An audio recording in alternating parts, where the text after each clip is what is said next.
Hi, இன்றைக்கி நம்ம வீட்டில் என்ன சமையல் பார்த்துருவோமா? நீங்களே என்ன சமைச்சிங்க? வாங்க பார்க்கலாம், காட்டுங்க.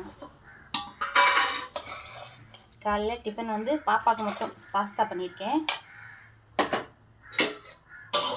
அப்புறம் சோறு, சுட சுட சோறு, முருங்கைக்காய் சுரக்காய் போட்டு சாம்பார். இன்னும் வேறு பாத்திரத்தில் மாற்றி வைக்கணும். அப்புறம் ரசம், கீரை பொரியல், அரைக்கீரை, நேற்று மார்க்கெட்டில் வாங்கிட்டு வந்தால் அரைக்கீரை பொரியல்.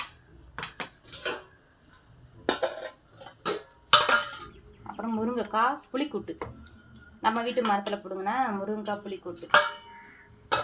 நம்ம வீட்டில் இன்றைக்கி இவ்வளோதான் சமையல் பண்ணியிருக்கேன். உங்கள் வீட்டில் என்ன பண்ணீங்கன்னு சொல்லுங்கள். எங்கள் சமையல் உங்களுக்கு பிடிச்சிருந்துச்சுன்னா லைக் பண்ணுங்கள், சப்ஸ்கிரைப் பண்ணுங்கள், கமெண்ட் பண்ணுங்கள். பாய்.